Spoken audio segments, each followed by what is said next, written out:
Afinal, por que que os motoristas cancelam tanto viagem, tanto Uber como 99? Será que estão escutando maus conselhos ou é uma estratégia que eu não consigo compreender muito bem? Por que será?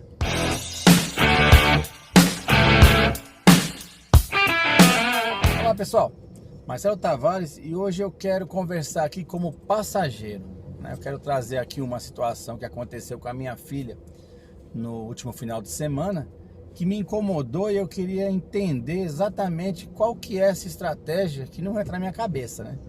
A gente vê aí diversos canais, de um tempo pra cá, tem canal pra caramba falando de Uber, de 99, e cada um traz o seu conselho, né? Como se fosse uma verdade absoluta. Eu faço dessa maneira, então façam também.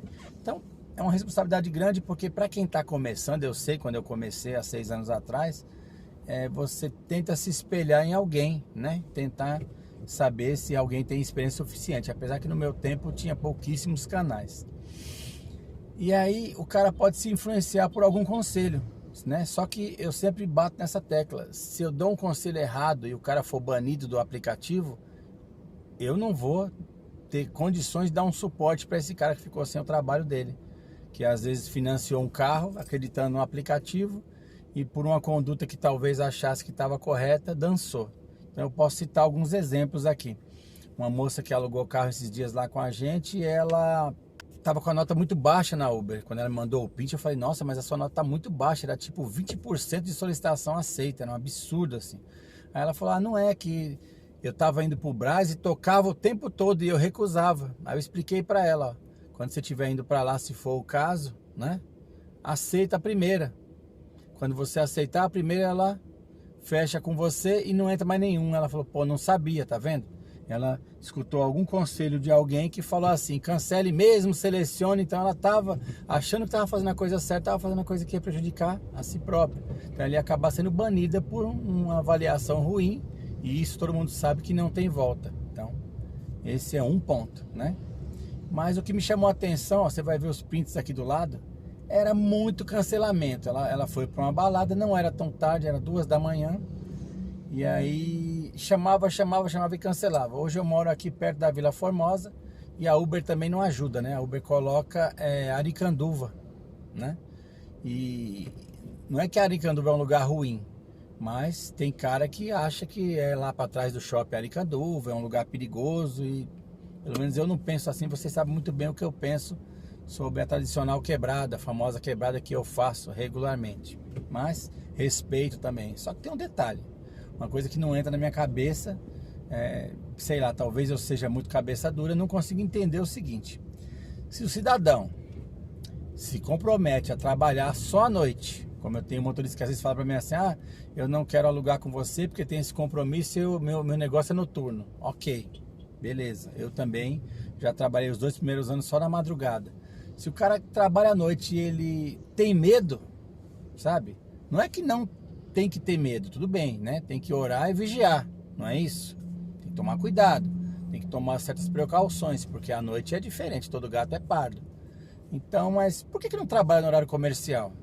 À noite você corre risco de assalto, de locais perigosos, a pessoa pode vomitar no seu carro, tudo bem. Então, por que tanto cancelamento? Numa viagem boa, tava caro, tava o dinâmico monstruoso, que era lá do Espéria, que fica ali na Praça Santos Dumont, aliás, e vinha pra cá. Então assim, pô, tava caro pra caramba. E aí me chamou a atenção quando um profissional apareceu, né, e aceitou essa corrida. Olha só que legal, dá uma olhadinha na mensagem aí. Ele já mostrou como tem que fazer. Ele falou assim, fique no local visível. Veio, fez, mudaram o percurso, vinha pra cá, foram pra casa do namorado, que já era pro outro lado, Tucuruvi. Aí você pensa assim, que diferença tem, né? Tem um risco menor de vir para a Zona Leste ou para a Zona Norte? Ou para Sul ou para Oeste, que seja? Não. É que esse motorista saiu para trabalhar de madrugada e tem confiança no que ele está fazendo. Então a mensagem que eu deixo é essa, gente. Presta atenção nos conselhos, nessa situação de cancelar o tempo todo, que pode te prejudicar, tá? Uma coisa é selecionar a corrida. Eu provo por A mais B de que eu não faço isso, não faço mesmo. São casos e casos muito raros eu cancelar. eu otimizo meu tempo, meu carro não anda vazio. Vocês sabem que hoje eu rodo menos, mas eu rodo. Então eu posso mostrar uma semana que eu fiz lá, acho que 1.050 em 3 dias. E o total deu 27 horas. Só você fazer a conta, não precisa de muita coisa não. Pega a calculadora e vê aí. Porque eu não fico selecionando, eu pego a curta, pego a longa e vou fazendo. Então aquele tempo que o cara fica 12, 13, 14 horas para bater os 300, eu faço em 9. Ah, será que está sendo certo ou está sendo errado? Não sei, eu sei que está valendo a pena. Não gasto tanto assim e otimizo o meu tempo. O carro está sempre com passageiro.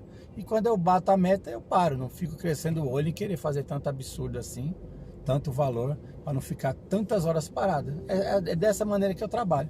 Só que quando eu saio para madrugada, eu saio para trabalhar. Então, é o recado que eu deixo para vocês aqui, tá bom? Espero ter ajudado. Fica com Deus.